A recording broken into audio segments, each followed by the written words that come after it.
Hello, everyone. Welcome to the Veterinary Life Coach Podcast. If it's your first time listening to the podcast, welcome. This is the podcast where we talk about loving vet med, working on self-development, and better mental health. Today, I have a wonderful and exciting guest for you.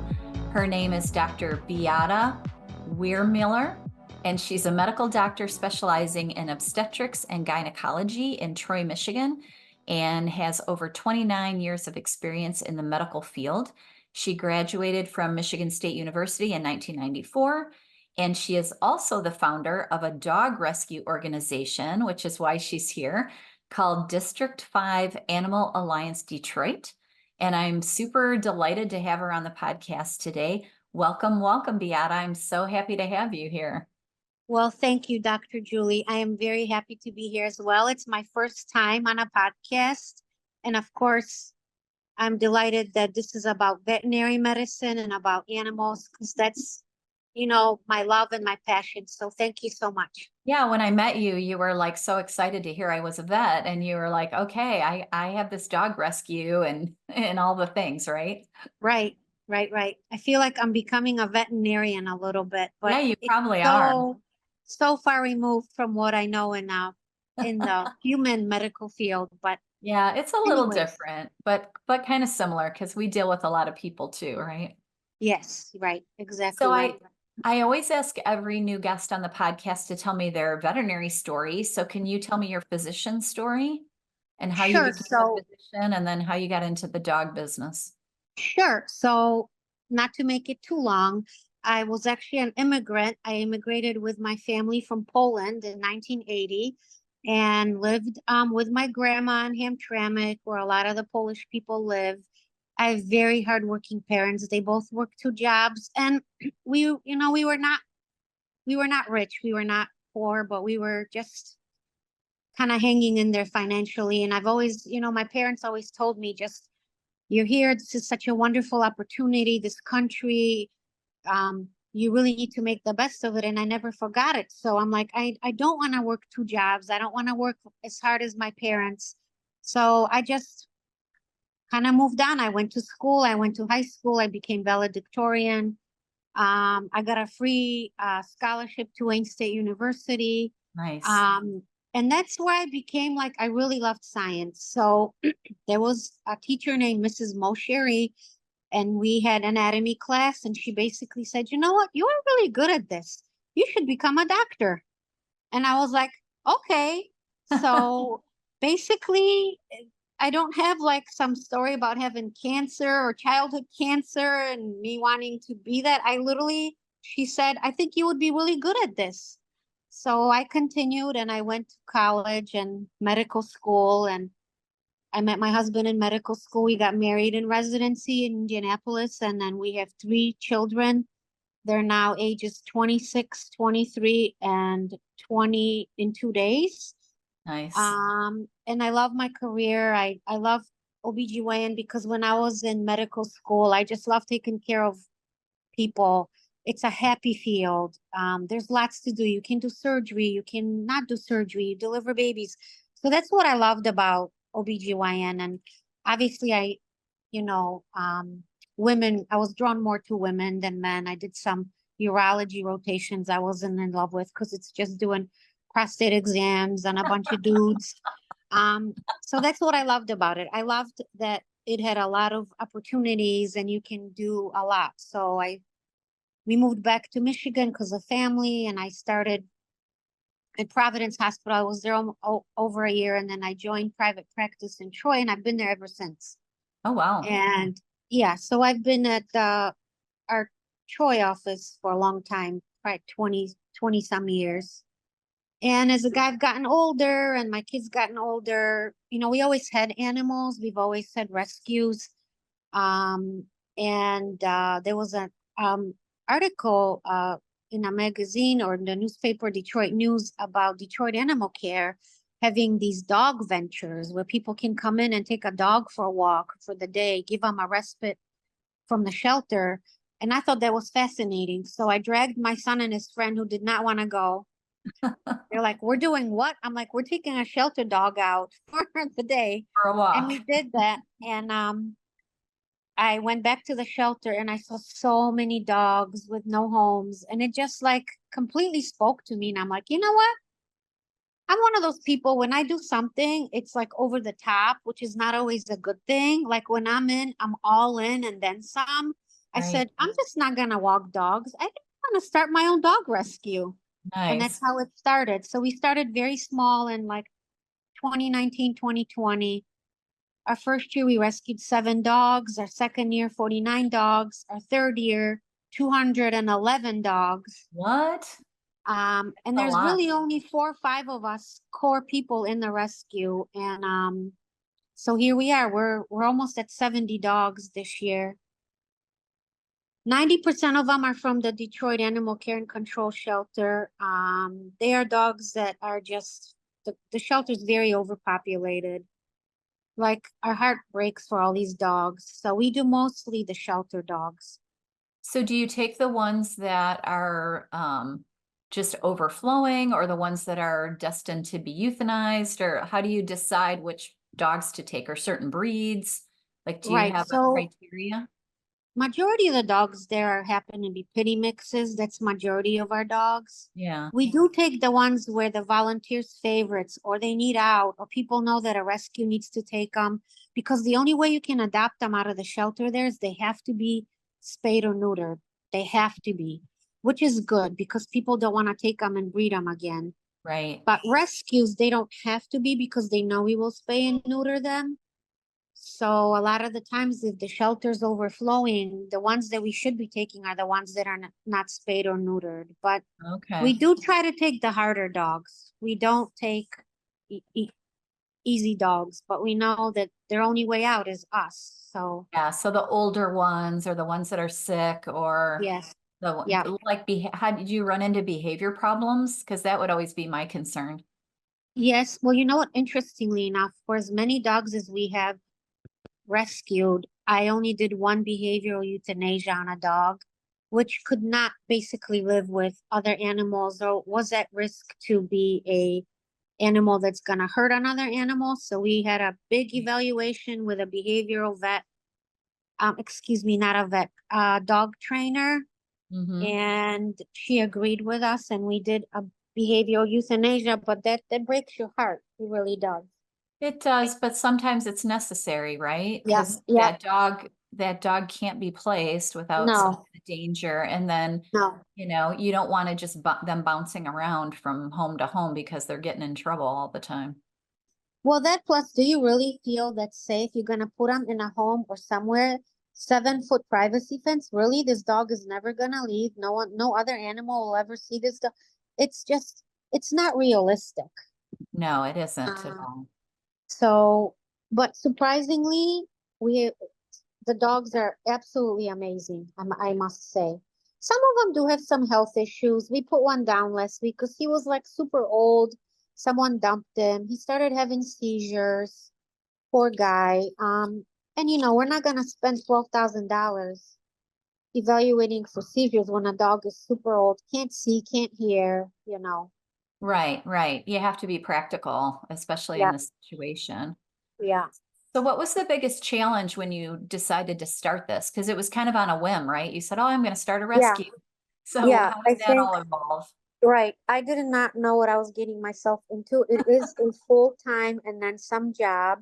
Yeah. You cannot the faces of the dogs that you could save, but you don't have a foster for. So the biggest challenge is obviously financial because it's very expensive to vet these dogs and make sure they're, good to go.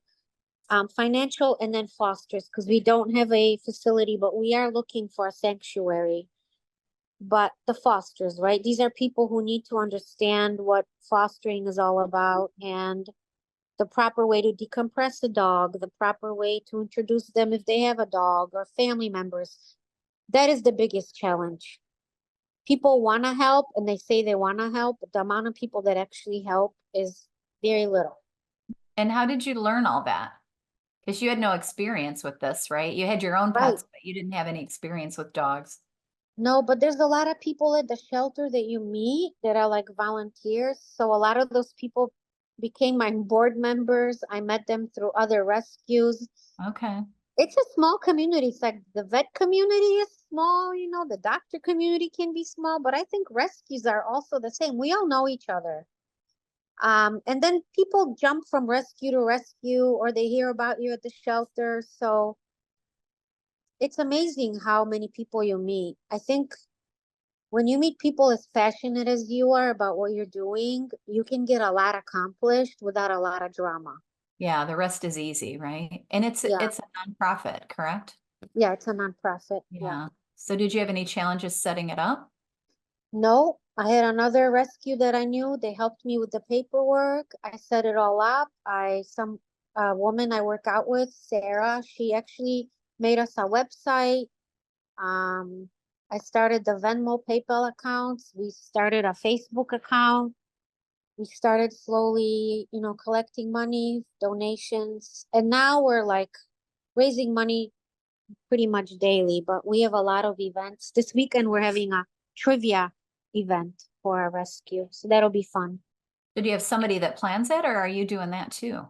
Well, we're doing that too. So I found the venue and um yeah, like I told you, that's one of those things like when I'm in, I'm all in, and that's kind of to a fault. Yeah, yeah. I will not give up on an animal. I will not give up on a person. If I'm telling you I'm going to be somewhere at a certain time, I am going to be there. If I'm going to tell you I'm bringing a dog to you, I'm bringing a dog to you. So all the flaky people have long since gone. Um, You have to be determined if you're you have gonna to be determined. And I know you do a wellness podcast because I listened to a lot of your little podcasts before we did this today. And I do have to tell you that your mental health, your physical health has a lot to do with what you do in life, what your passions are, with how your relationships are with people. So I'm also big on exercise and getting oxygen flowing to my brain and making sure that, things are okay in my head and in my body. But I think that's a huge, huge deal. Yeah. Well, tell me how you personally navigate all that because you're a full-time physician. Yes, You just did a surgery this morning because you yes. texted me and said, I'm out of surgery, I'm ready. So you just got out of surgery. Now you're on the podcast with me. You've got the rescue group running. You've got an event tomorrow. Like how do you personally juggle all that and stay mentally healthy? I think because what I do in my life, I'm so passionate about things that I do, so I choose to do those things. Okay, yeah. And they It's a make me mindset. happy. Yeah, they make me happy. No one made me start a dog rescue. No one pulled me in there. I wanted to do it, so I'm doing that as well. I also have a few rental houses I run on my own and with a partner, business partner. So there's a little bit of everything. And you But enjoy there's a lot that. of people. I enjoy that. And there's a lot of people behind me, right? I have a very supportive husband. I have great kids. I have a lot of wonderful friends, my rescue friends, my friends from when I was young. I have a really, really good group of people in my Yeah. life. And that makes a huge difference, doesn't it? That Huge. connection and that support system. Yeah. Yeah. And then when you have passion, it isn't a lot like work. Yes. It's more Yes. fun. You love it. You feel it in your heart. You really Yeah. And you do. still do after all these years of being a doctor. Yes. Love Yeah. it. I love that. People that you've known for so long. Or I saw a young gal the other day and she's like, "You've been seeing me since I was 15." And now she's married with a child. It's very sweet. Yes. Yeah. When you get Yeah. to know people over the years, that was one of my favorite things about veterinary medicine is knowing these people, before they were married and then they get married and they get their first dog Yeah. and their second dog and then they Yeah. have kids and then their kids grow up. It's really rewarding to know people for that long. Yes.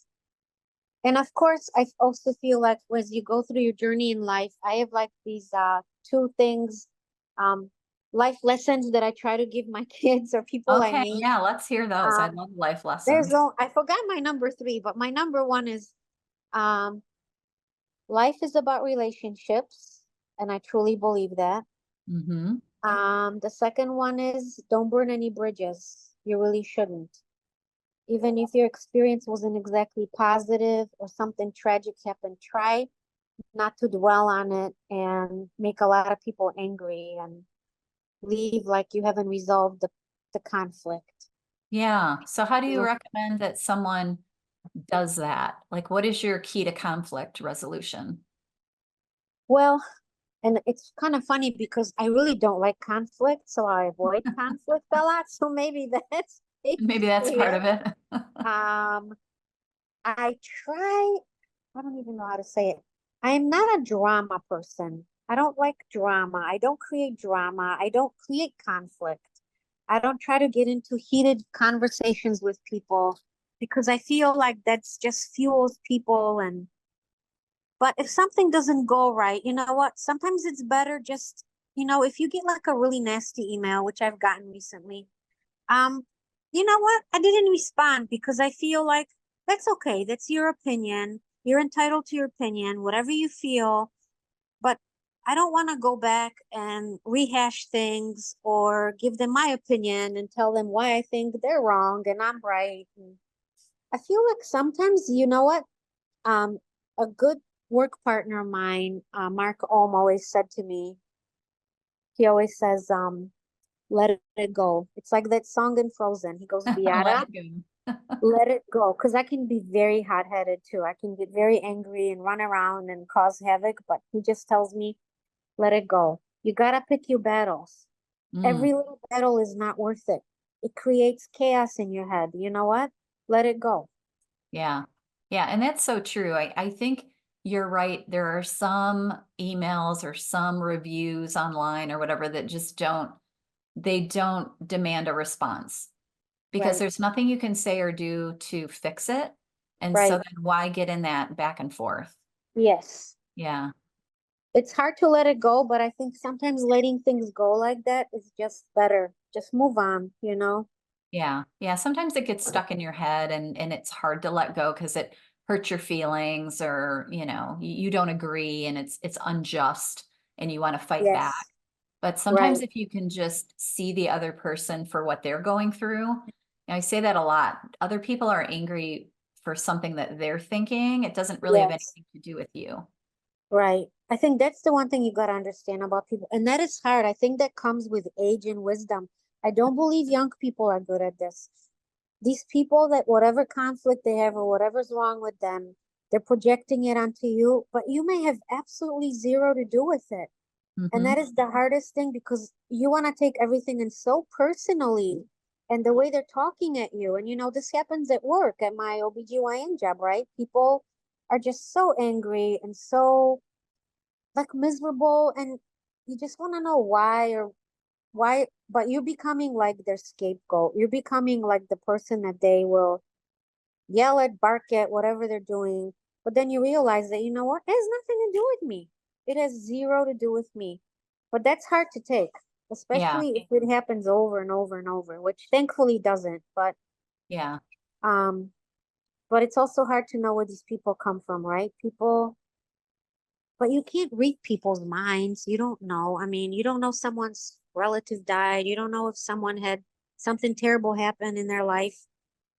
You don't know them that well. So Right. for them to assume that, oh, well, you didn't know this, or you didn't, well, how am I supposed to know this? You didn't share that with me. Right.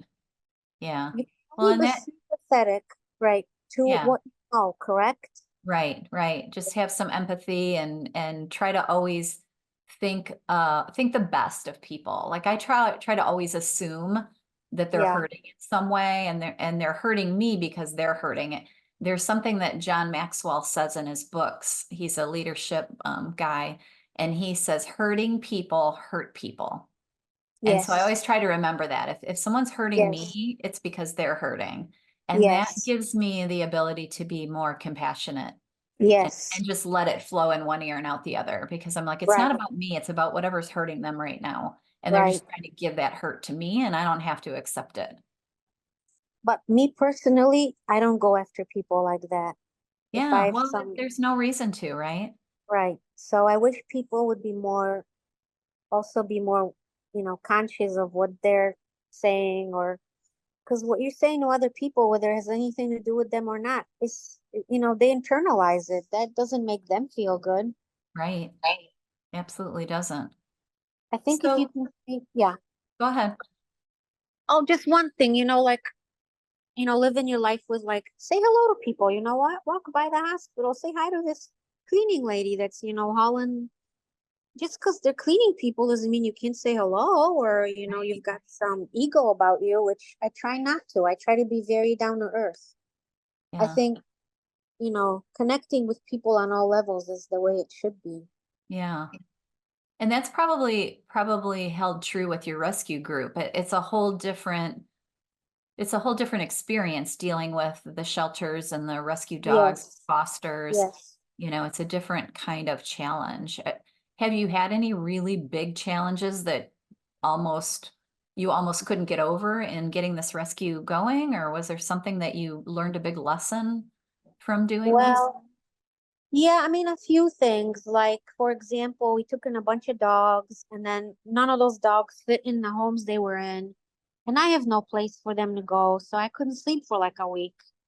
Like, trying to pick my brain, like, where am I gonna take this dog? Where's this dog? It drives you literally insane. But that probably is this is why we need a place. I can't do this anymore. Yeah. Yeah. If something doesn't work out, where are you gonna put that dog? You know? You're thinking of actually building a building? Is that what you want to do? No, more like finding some property north of Detroit with like a house, and then have someone live there, and then maybe building some kennels, getting you gotta have enough land to be able to get your, shelter license and all that kind of stuff. Okay, so it's more like keeping the rescue dogs in a like a sanctuary facility until you can adopt them out. So doing that, probably half and half, half foster homes and half the sanctuary. Those are the dogs that are gonna be like the returns, or the dogs that are the foster can't keep them or whatever, or they're Right. going out of town. Probably half and half.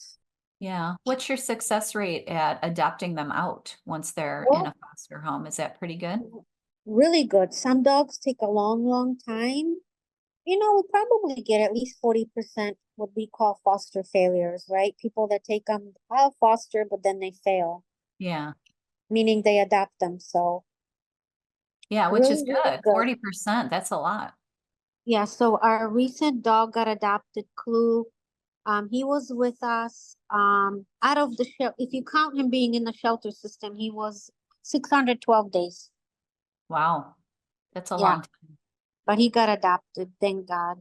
Isn't that funny how that happens? I used to Yeah. rescue mostly cats at my hospital. We had a couple dogs, but mostly cats we would rescue.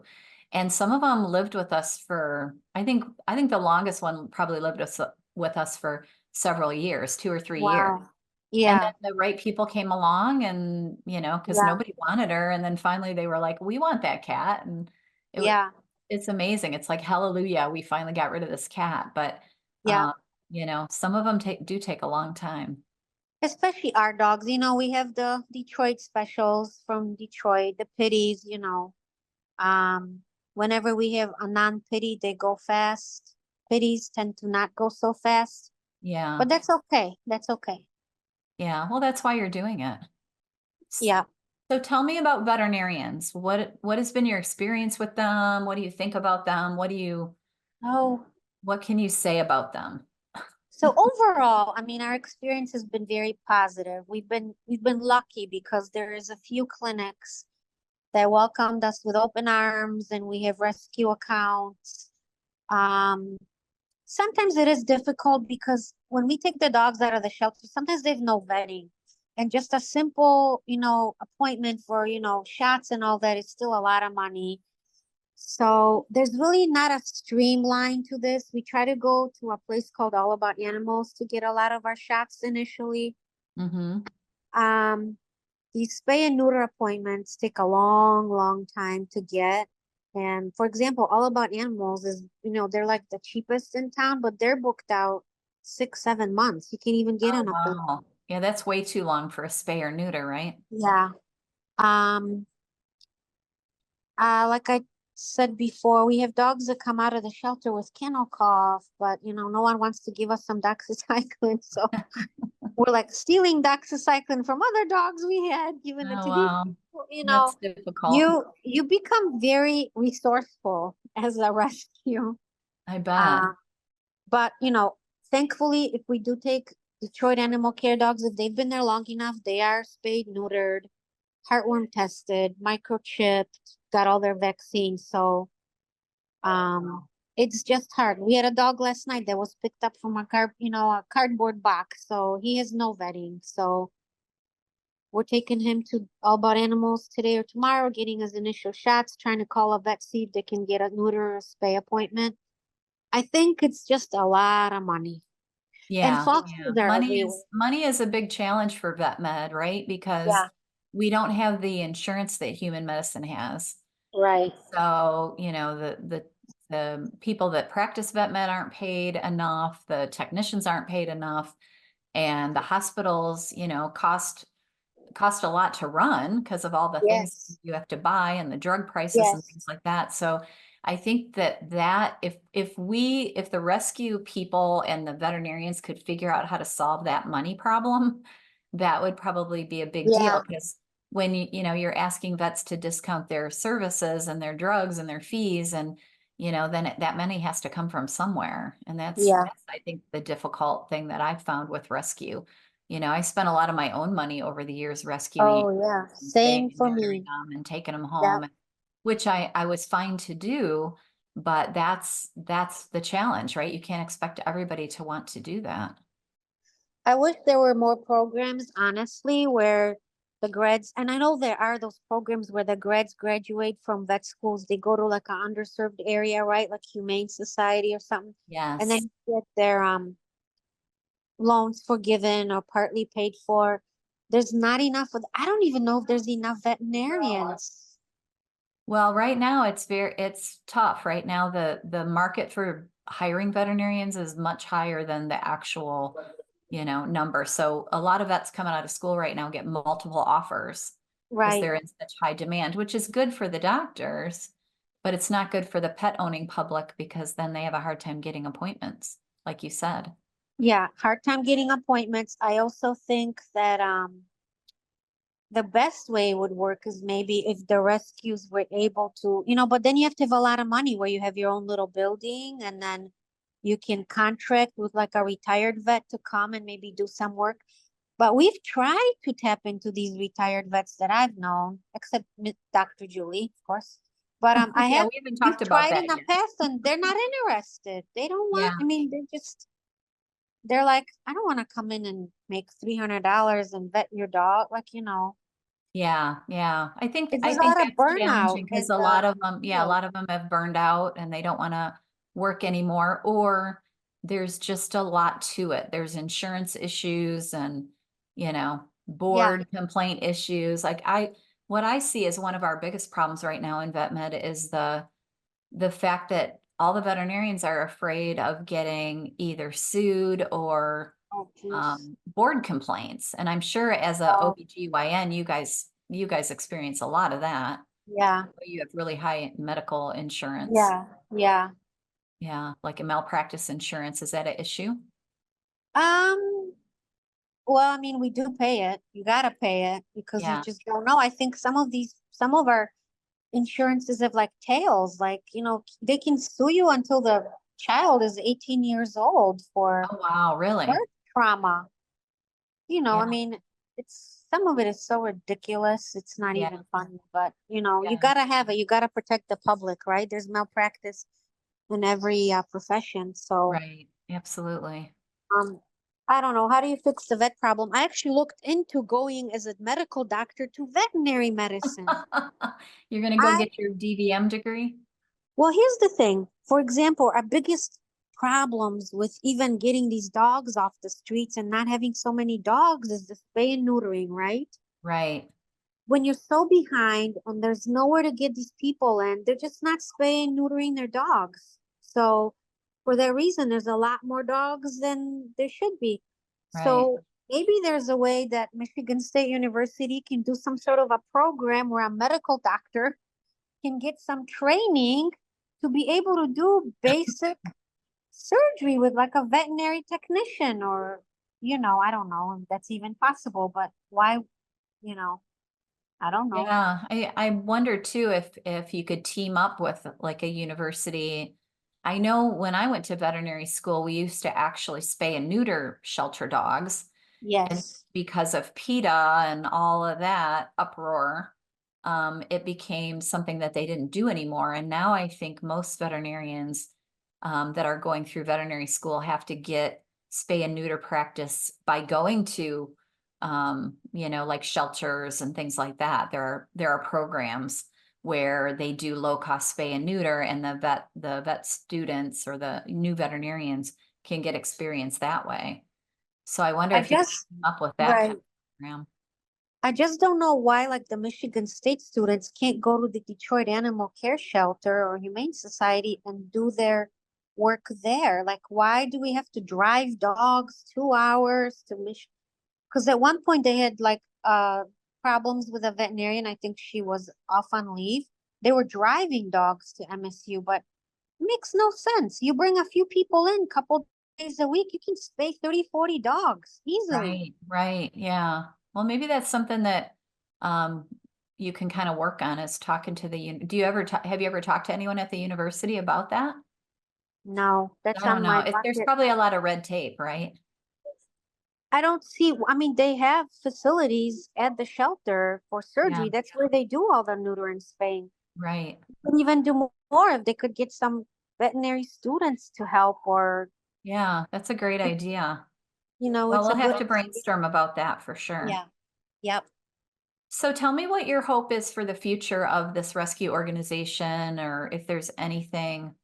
I mean, it sounds like you want to get some land and get some kind of shelter going or a sanctuary. Right. I would love to have a facility where we could get a vet in there to help us get dogs spayed, neutered.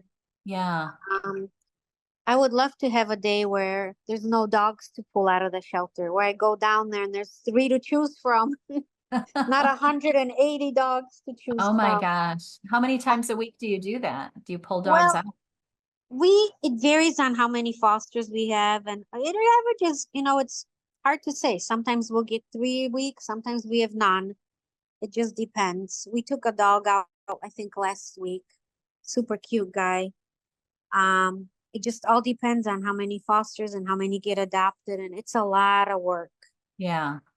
We're Well, small, we're not famous, we don't have a big social media presence. Um, and the money, it's just like a sieve, like it just goes right through, right? yeah, yeah.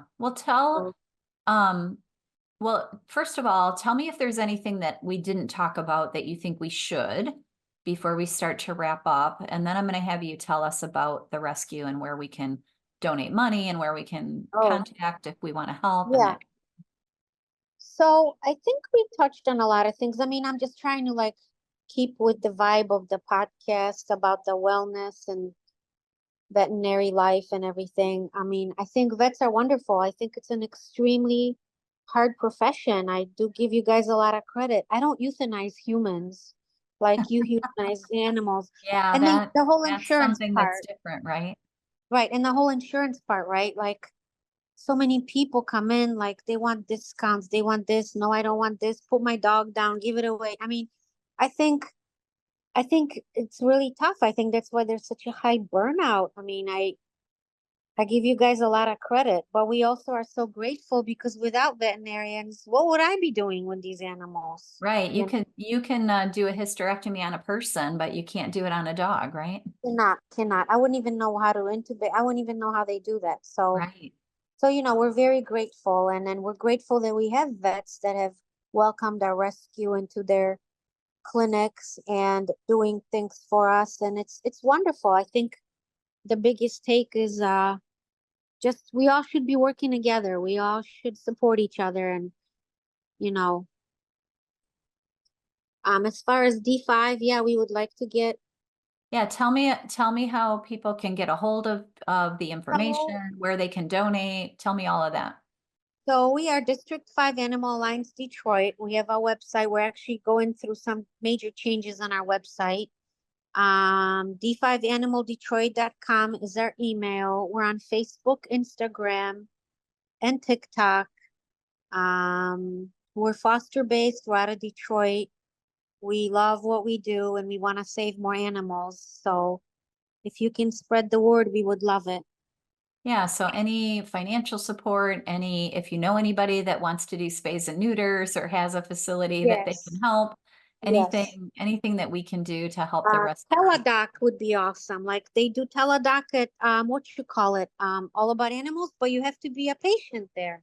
So I Oh, don't know how that okay. works. Telemedicine. Yeah, I know some people that are working really hard to Yeah. get that going more, I more. mean, a rescue teledoc would be amazing. You can show them a tail, an ear, something that you know the dog doesn't necessarily have to be driven somewhere for, because our Right. fosters are everywhere, right? Yes. I have fosters up north, way up north Michigan. So that in itself would be amazing. If you could go a telemedicine visit for a few bucks and say, can you send me some doxycycline or something easy, Yeah. instead Or of, what to do with a wound or, that yeah, thing. yeah, Yeah.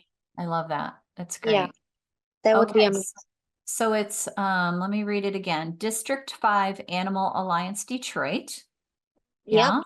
Is that it? yep. Okay. Anything else we want to say before we wrap this up? Stay healthy, take care of yourself. Number one, Yeah. Self-care, right?